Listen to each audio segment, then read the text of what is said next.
do honor fathers. We honor quality men who love God. We honor men who love their families, men who provide for their families, men who lovingly lead their families.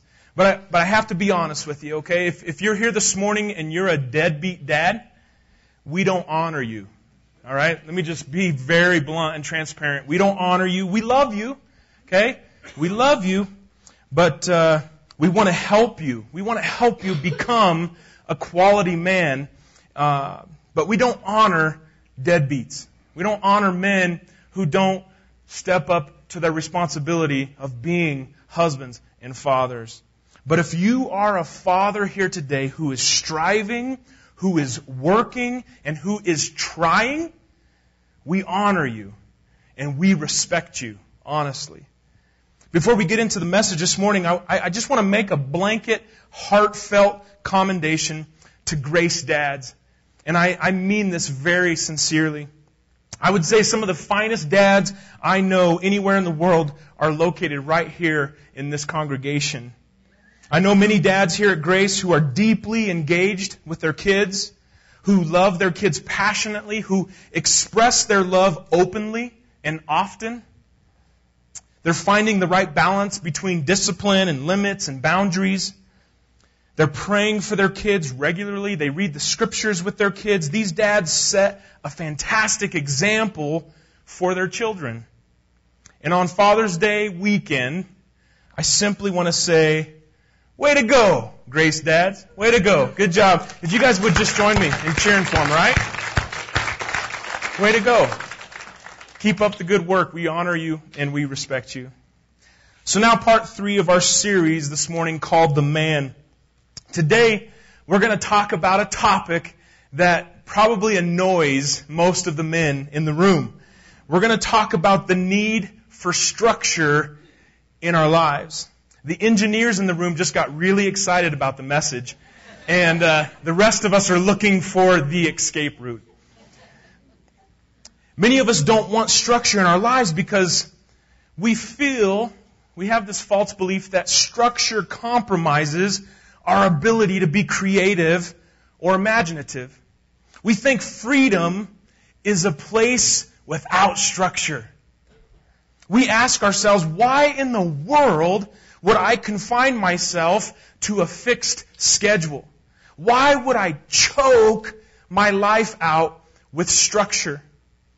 And this morning, I just want to submit the idea to you that intentionally adding structure to our lives, it doesn't choke the life out of us, but rather it adds freedom to our lives. You don't want to wake up 6 months from now wondering, what in the world did I do the last 6 months of my life? What have I been doing? My life has no purpose, no direction, no structure. By intentionally adding structure to your life, you will accomplish far more than you did without structure. And strangely enough, structure doesn't hamper creativity, it encourages it. So let's start this morning. It's like, wow, this is weird, right? A message on structure? This is just weird. But I think it's going to be very, very beneficial to you in this room, especially the young men in the room. So let's start by asking that big question of why. Man, such a little word, but such a powerful question. Why? Why do we need structure in our lives? And to answer that question, I would just encourage you to look around. Okay? Look around in this room. Look around when you walk outside. Look at the world around you. Consider with me this morning, consider the solar system. Everything has to work just right for life to exist on Earth. If the Earth was too close to the sun, we would be consumed with fire. If the Earth was too far away from the sun, we would freeze to death. Everything has to work just right. Consider the natural laws of science, physics, chemistry, biology. Consider with me the human body. Okay, without structure, everything falls apart. Without skin, I would just leak out onto the floor right here. That'd be weird. The structure of a human body is amazing. It's amazing. The structure of bones and the skeletal system, the eyes, the ears, a brain, lungs, heart, a spleen, muscles, liver, stomach, kidneys, intestines, bladder, veins. I mean, without structure, everything falls apart. And I would give the argument here this morning that we need structure simply to exist. Consider engineering and architecture. Structure was needed for this building that you're sitting in at this very moment to remain standing. Without structure, this building would just collapse in on us. It wouldn't be a pretty sight. On that note, we had to add some structure to this building. Maybe you've been coming for a while now and you've kind of wondered, like, what is the deal with the pole in the middle of the room? And what is the deal with this pole? Like, what is the deal? Okay, no, this church wasn't a nightclub before it became a church, okay? But about 15 years ago, the roof actually was collapsing in. Okay, the walls, it wasn't built right, the structure wasn't right. And the walls began to fall outward, the building was beginning to fall inward, and we had to add structure to this building so that it wouldn't implode. That's why the poles are holding up the roof. So every Sunday you can kiss the pole, okay? Because it's keeping you alive right now. But I say all that to say, without structure, everything falls apart. So what about your life? What about your life? Ah, man, structure's good for everything else. You know, the solar system, I get that, a building, duh. But I don't want it, right? Not my life. I want freedom. Yeah, freedom, man. I submit to you that without structure, your life will fall apart. In order to live, you've got to have the basic necessities of life. You've got to have food and water and shelter. You've got to have some money. Money is pretty important to having the necessities of life. Ecclesiastes chapter 10 and verse 19 says that money answers all things. So to get a house, to buy some bread, to put some clothes on your back, you need some money. In order to have some money, you have to have a job. In order to keep a job, you have to consistently show up on time. To show up on time means you probably should get to bed on time, which means there's some structure that's needed in your life for your life to work. In order for you to go to work, you've got to have some energy, which means you need to eat some food. You know, we're just considering a few things about your personal care. Now throw into the mix a family, your wife, your children, you know, your immediate family who are different individuals, different personalities. They have different hopes and different dreams. Whew, I'm getting worn out just thinking about it. Without structure, your life will fall apart. Without structure, your family will fall apart. The opposite of structure is chaos.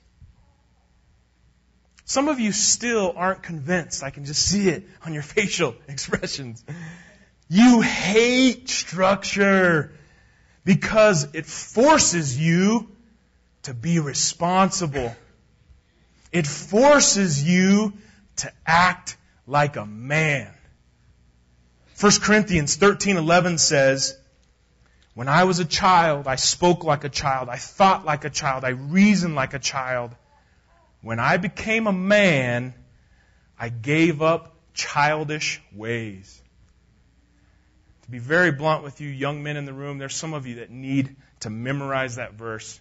Hang it on the ceiling above your bed and let it just soak into you. Because you need to quit being a man-child and you need to start acting like a man. Without structure, your life will fall apart. It's time to act like men. Now, the lack of structure, it hurts you and it hurts the people around you. Without structure, you're going to burn out. And you're going to use people instead of love people. So I want to just start out by giving us some warning signs. You know, when you're driving a car and you see the temperature gauge go up, it's warning you that something bad is about to happen to your car. Let me give you some warning signs that you can kind of think about in your life to see where you're at on this scale of where am I at? Am I about to burn out? Do I need to add some structure to my life? How do you know if you're burnt out? I'll give you 6 signs to know that you're about to crash and burn because of a lack of structure in your life. Number 1, you can see it in your notes there, and highly encourage you to write this down. Number 1, you know you're about to burn out because of a lack of structure because you do everything yourself. You do everything. You do it all. You have to do everything because there's no structure in place to help you. Number 2, you trust no one, which leads you to do everything yourself because you don't trust anybody. I got to do it. If I don't do it, it won't get done right. Number 3, you take all the glory for yourself. Since you're doing everything, you think you're all that. And a bag of potato chips, okay? You think you are the man because you're doing everything. So you take the glory. You're stealing the glory from God. Number 4,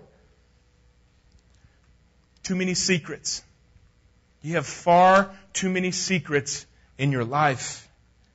Because without structure, there's no accountability. And without accountability, you won't deal with your secrets. Number 5, you control everything. You are a control freak. We talked about this last week, and I just want to encourage you, man, you've got to loosen your grip. Otherwise, you're going to burn out. You're going to burn out. But you don't loosen your grip. You remain tight-fisted because of a lack of structure in your life. And then number 6, you're too busy. Way too busy. And often, you're too busy for people. The lack of structure, church, leads us to burn out. Moses, often referred to as one of the greatest leaders in history, was on the edge of burnout because of a lack of structure in his life. Moses was trying to lead close to 1 million people all by himself. People were having disputes with each other. You can imagine, right? 1 million people. There's going to be a few disagreements, a few disputes. They were having disputes, and Moses was the only one who could hear their case and make a decision on their case. People, lots of people were waiting from morning until night to meet with Moses. Okay, this is like the biggest log jam you can imagine. There was no structure. And in Exodus chapter 18, Jethro, a priest who was Moses' father-in-law, brought this to Moses' attention. And let's read it together in Exodus chapter 18, verses 17 through 26. We're just going to pick out a few verses here, but he says, "This is not good." This is Jethro talking to Moses. "This is not good, Moses," Moses' father-in-law exclaimed. "You're going to wear yourself out and the people too." Remember, a lack of structure doesn't only hurt you, it hurts the people around you. This job is too heavy a burden for you to handle all by yourself. Every leader, every father, every boss, every leader is limited in what he or she can do for people. Jethro suggested that Moses put some structure around his leadership to better care for the people. He just said, "Moses, this isn't good, man. This is not working. This is hurting you and your health. You're going to burn out and you're hurting the people because did you see that line of people? Come on, man, this isn't working." Look at verse 21. But select from all the people some capable, honest men who fear God and hate bribes. Appoint them as leaders over groups of 1,000, 150, and 10. He's adding some structure. Verse 22, they should always be available to solve the people's common disputes, but have them bring the major cases to you. Let the leaders decide the smaller matters themselves. They will help you carry the load, making the task easier for you. If you follow this advice, and if God commands you to do so, then you will be able to endure the pressures. And all these people will go home in peace. And the next statement is crucial to the success of leaders. Moses listened. Come on, are you with me? Moses listened to his father-in-law's advice. One of the most frustrating things in leadership is giving counsel to someone, watching them do a nosedive, watching them crash and burn. You offer advice and they don't listen. Moses listened to his father-in-law's advice and he followed his suggestions. Many of us don't like structure. Let's just be honest, okay? Here's the honest truth. Many of us don't like structure because we want to do whatever we want to do. It comes down to the fact that we're actually really rebellious and we're really stubborn and we think we know it all. We don't want accountability and we definitely don't want someone telling us what to do. We end up doing what we want without any structure, and in the process we hurt ourselves and we hurt those around us, and it ends up being the ones that are closest to us. Moses got to the very edge of burnout because there was no support structure around him. He was doing it all himself. He was pushed to the very limit and he reached the end of his spiritual, his mental, and his physical strength. He got to the point that God himself had to confront him. Look at Numbers chapter 11, beginning in verse 10. Moses heard all the families standing in the doorways of their tents, whining. Okay? Man, when you get to this point, you're like, you're done with people. All right? And the Lord became extremely angry. And Moses was also very aggravated.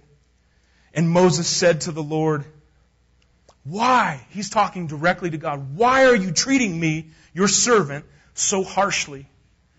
Have mercy on me. You see, burnout leads to a point where sadly you start to point the finger at God and you start to blame Him. Moses is talking to God and he says, what did I do to deserve the burden of all these people? Did I give birth to them? Man, whoo! Moses is getting feisty with God. Did I bring them into this world? Why did you tell me to carry them in my arms like a mother carries a nursing baby? How can I carry them to the land you swore to give their ancestors? Where am I supposed to get the meat for all these people? They keep whining to me, saying, give us meat to eat. Okay? Fellas, quit whining. I'll give you meat after the sermon, all right? Seriously, this is appropriate for this message. Verse 14. I can't carry all these people by myself. The load is far too heavy. Men, let me ask you, have you ever felt this way? I have to be honest with you, humbly, and almost just like in a repentant attitude. I've felt this way far too often. Have you ever felt this way with your family? I'm not talking your church family. I'm talking your immediate family. Have you ever felt this way with your job? Moses got to the point he couldn't take it anymore. Moses was burnt out. And because of burnout, Moses offered one of the saddest prayers a God-chosen leader can pray. Look at verse 15. If this is how you intend to treat me, Just go ahead and kill me. Do me a favor and spare me this misery. Moses was in trouble. He's not in a good place. He was blaming God for his dilemma, and he wanted out. He wanted out. So church, we're in this predicament where we see clearly that Moses is about to quit, and he's asking God, he's being feisty with God. He says, God, just kill me. So the question I have to ask is, what did God do? What did God do? What did God say in this situation? How did God solve this dilemma? Let me just be clear. God didn't take the problems away. Okay, if you come into Christianity, you come to Christ, and you expect God to take all your problems away, you're fooling yourself. Okay, it doesn't work that way. He didn't make everything all nice and easy for Moses. Here's what God did. God simply leads Moses to put some structure around his leadership. Check this out. This is amazing. And let me just remind you, this is directly from God. Look at verse 16 and 17. Then the Lord said to Moses, directly from the Lord, gather before me 70 men who are recognized as elders and leaders of Israel. Bring them to the tabernacle to stand there with you. Another way you could say this is, Moses, you can't do this all by yourself. You need some good men around you. Look at verse 17, the end of verse 17. They will bear the burden of the people along with you, so you will not have to carry it alone. Let me just be clear, church, because some people have messed up views of God. God does not want to overburden His servants. He doesn't want them to break down physically and emotionally. God has no satisfaction in seeing one of His servants broken and asking for death. That's not God's intention. That's not His plan. That's not what He wants. God told Moses to structure his leadership in such a way that he didn't have to carry all the weight himself. And here we see Moses referred to as one of the greatest leaders in all of history, struggling, making mistakes, needing help, needing feedback and advice from others. Moses was doing a good service, but it wasn't good leadership. Consider with me this morning the example of the early church in Acts chapter 6, verses 1 through 7. If you remember, the early church was growing rapidly. The Scripture says in one day they added over 5,000 people. So it was growing rapidly. Many problems began to arise. I'm sorry, people. Whenever there's a bunch of people, there's problems, right? People say, hey, I want a perfect church. Then I'm like, this isn't the church for you, okay? Man, where there's people, there's problems. Many problems began to arise, including discrimination and dissatisfaction. The church was growing very fast, and interpersonal problems were popping up all over the place. So to better care for the people in the church, structure was needed. The apostles, man, they acted quickly. They enacted a decision-making process. They involved people in finding a practical solution.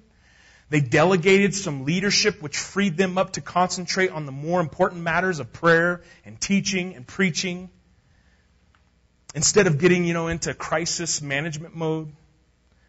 They carefully selected leaders to help carry the burden, and they had clear standards as to the selection of those leaders.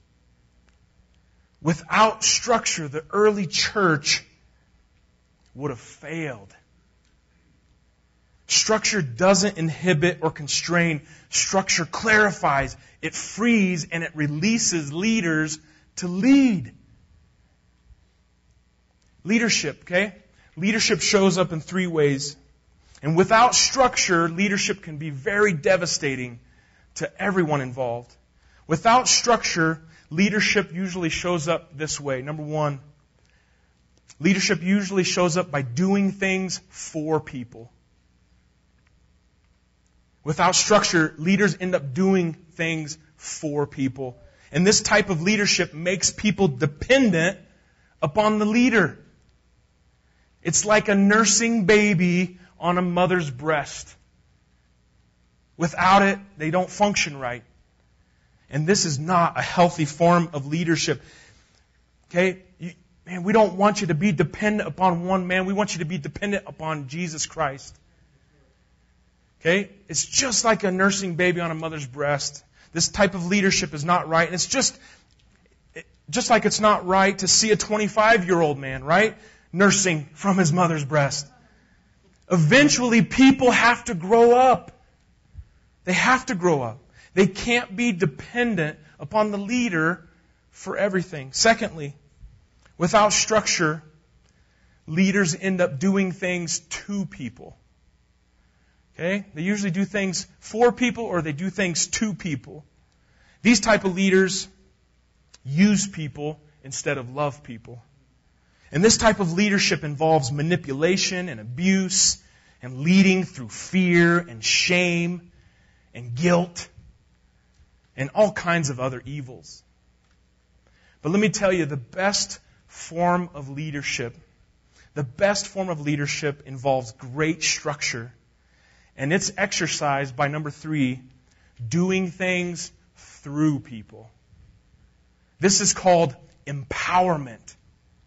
Okay, this type of leadership has the structure in place to develop people, to raise up leaders. And this type of leadership was modeled by God Himself. Look at Matthew chapter 28, verses 18 through 20. Jesus came and told His disciples, "I have been given all authority in heaven and on earth. Therefore go and make disciples of all the nations, baptizing them in the name of the Father and the Son and the Holy Spirit. Teach these new disciples to obey all the commands I have given you. And be sure of this, I am with you always, even to the end of the age." The plan from God was to do the work of making disciples through people. Okay, He didn't do it for us. He didn't do it to us. His plan was to reach the world through us. God gave us a huge commission to make disciples of all nations, but He didn't leave us without any structure. He left us His Word as a guide to instruct, to give us the instructions we needed to accomplish the task. He also left us His Holy Spirit to indwell us, to guide us, to teach us, to comfort us along the journey, and to convict us when we stray. God modeled this type of leadership for us. So you may be here this morning. You're like, all right, enough about structure, man. I get it. All right, I understand. I need some structure. But how in the world do I do it? How do I structure an unstructured life? So I'm going to just finish this morning's message by giving you some practical thoughts as to how you can add some healthy structure to your life. And let me just start by saying this. This isn't in your notes, but I highly encourage you to write this down. I believe sometimes the best place to start in adding structure to your life, structure that's going to help you and guide you, the best place to start is with your calendar. There is power in a calendar. Because the fact is every single one of us have 24 hours a day, 7 days a week. What are you doing with your days? Simply putting your activities, what you do day in and day out on a calendar, will often expose things that you need to change or adjustments you need to make. So that's where I would start, is just list out what you do day in and day out. What does your week look like? Start with a calendar. Also, to add the right structure to your life, I would say that you need to better understand your life. For many years, I worked in the restaurant world, managing restaurants, and we had to take inventory every week. And depending on how busy the restaurant was, sometimes we had to do inventory every day.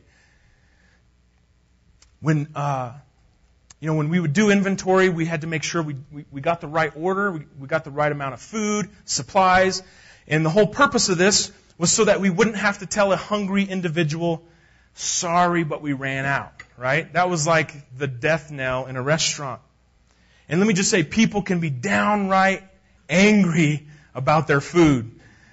So we did our best to take a good inventory so the restaurant would succeed. But let me just ask you, have you ever done an inventory of your life? Have you ever done an inventory of your life to better understand your life? You say, man, how would I do that? How would I take an inventory of my life? You could take an inventory by using the tool that I shared with you during a Life of Stewardship series. Okay, so let me just draw this out again for you so that you can understand. This is a great tool to do an inventory for your life. You can take an inventory of your faith. Like, what is this whole church thing about? What's this thing with Jesus? I don't know much about it, or maybe you are more mature in your faith, but take an inventory of your faith, and I would ask you to say, what is your current state? All right, some of us remember this. But where are you at right now in your relationship with Jesus Christ? Okay, in your faith. And then you start dreaming and you start thinking about where you want to be. And this is your future state. Where am I at right now? Where do I want to be? Man, he was talking about that dad that prays with his kids and reads the scripture with his kids. And, I'm not that dad. I'm not that dad. That's my current state. But you know what? I want to be that dad. So sometimes when you draft out where are you at right now, you start thinking about where you want to be, it always exposes, a gap for you to get from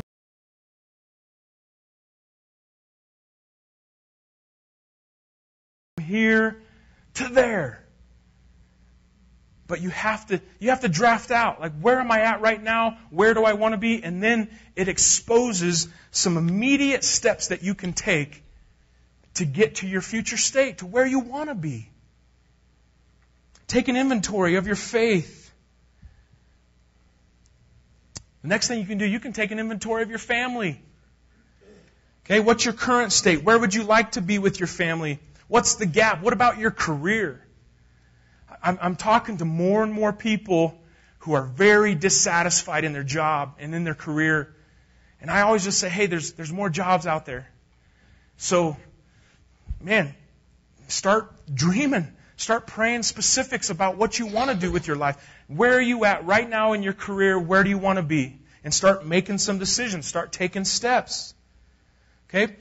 What about your finances? This is a huge one. Most Americans do not have a personal budget. Gosh, there's got to be some structure around your finances. Okay? If you want to get out of debt, it doesn't happen all by itself. You have to have a plan. You have to put some structure around it. What's your current state? Okay, I'm in debt up to my eyeballs, man. It's up to here. Hey, join the rest of Americans, okay? But let's get to a future state of getting out of debt. What is that gap? What are those steps that you can take to get there? Lastly, I believe one of the best ways that you can add structure to an unstructured life. And let me just say this, church, this is where we're going with our vision, okay? We want you to come to a big gathering like this, but you're not, let's be frank, you're not going to meet people and build solid relationships like this. So you come to a big group like this, and it's great, there's some synergy, but then we get smaller by going to small groups, where there's like 12 people. But then from there, we want to get even smaller. And we believe that the best way to add structure around your life is to get in a personal, discipling relationship. To get with another brother, another sister in Christ, and really encourage one another. We all need people in our lives who will challenge us to be more like Christ. Remember God's answer to Moses' dilemma? He said, get some good men around you. Why? Why do I need that? Why can't I just do it on my own? Because we all need support. We all need feedback. We all need people who, I'm going to break it down for you. We need people who will tell us 3 things. In your notes, write this down. We need people who will tell us 3 things. We need people who will tell us when to, first of all, when to stop. We need people who will lovingly say the hard things to us. People who will help us to chase down sin in our lives. People who will ask us the tough questions. You need someone in your life who isn't afraid to say, dude, right? Do you not see the edge of the cliff that your path is going off of? Do you not see that you're about to take a nosedive and it's going to hurt? Dude, you got to change your course. You got to change your path. Stop in the direction that you're going. Do something different. Change your course. Secondly, we need people who will tell us when to step up. Man, one of my brothers that I meet with regularly, a couple weeks ago, he called me and he was going through a struggle. And he simply said this. He said, Justin, can you give me a pep talk? And he told me the situation. And he was very blunt with me. He just said, I need encouragement, man. Can you give me a pep talk? I'm like, I wasn't a cheerleader, man, but here we go, you know. But I encouraged him like, okay, you got to step up in this situation. This is a critical moment right now in your life, and this is what separates the men from the boys. And I encourage you to be a man in this situation. And I said some other things and tried to quote some scripture to him, but I tried to encourage him to step up. Because we all have blind spots. We all have things that we're not doing. And we need people who will lovingly guide us and give us some specific action steps. Someone who will say, come on, man. Come on, step up. Do the right thing. Or someone that will say, come on, let's figure this out. Let me work on this with you. And then lastly, we all need people who will give us. Let me just say this. This is for the ladies too, okay? All this stuff. It's not just for men. But lastly, we need people who will give us an attaboy. Sometimes we need to hear, good job. Good job. Like, you're doing it, man. You're doing it. Attaboy. We need someone who will walk through life with us. We basically, to break it down really simply, we need friends. We need a genuine friend who loves you, who cares about the direction of your life, okay? Who prays for you, who chases down sin with you, someone who encourages you, and someone who tells you, good job, every once in a while. Man, we all need that. And that's where we're going. That's the vision of our church. We believe the best way to make disciples of Jesus Christ, which is the win for our church. We want to be a church that makes disciples. And the best way to do that is if we have healthy disciples. If you're not healthy, we want to get you healthy so that you can make disciples of Jesus Christ. Believe it or not, we have some structure here at Grace Church because we believe it helps to empower people. Structure doesn't choke the life out of us. Rather, it helps us to live lives with greater purpose and greater freedom. But I would just say, if you want to get in a personal discipling relationship, I would encourage you, I think the best place to start is just to talk to your small group leader today. Just ask him what it's about. Ask her what it's about, and that would be a great place to start. But by simply adding some structure to your life, you will accomplish far more than you did without structure. And strangely enough, structure doesn't hamper creativity, it encourages it. A structured life leads you to action instead of reaction. So I just want to encourage you again, make some decisions today. Take some steps. Begin living your life on purpose with great drive and determination. All right? We're going to close out the sermon today by celebrating fathers. The moment's coming. I can smell it. We honor dads here at Grace Church. We really do. And I just want to say, dads, the role that you play is so vital. Not only to your own children, but to society as a whole. And if you've known me for any amount of time, you know that I have a huge heart for men, and I'm burdened to see men step up for Christ. Because honestly, I'm just tired of getting phone calls from broken women and broken families because of a man. I'm done, man. I got one just a couple days ago. Can you put me up in a motel because my boyfriend is in jail, and we've been living with my mom down in the basement, and his mom kicked me out, and it's like, yeah, we put her up in a motel, but it's like, I'm just done. I'm done hearing that. Done. Man, the role you play, dads, is so vital. Let me just say, too, the one who raises a child is called a father, not the one who simply helped to make it. It's not about making babies. It's about raising babies. Don't ever underestimate the influence of a father. And dads, I want to thank you for the hard work that you do. Once again, we have some of the best dads in the world. And since I have the microphone, I have to say, mine's probably the best. I love you, Dad. All right? Seriously. Such a great example to follow.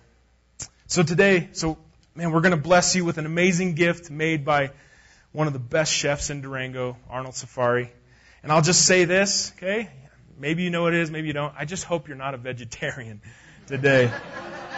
I think there's actually some little peppers in between the meats. You can eat that. But I'm going to ask all the dads if you would stand this morning. And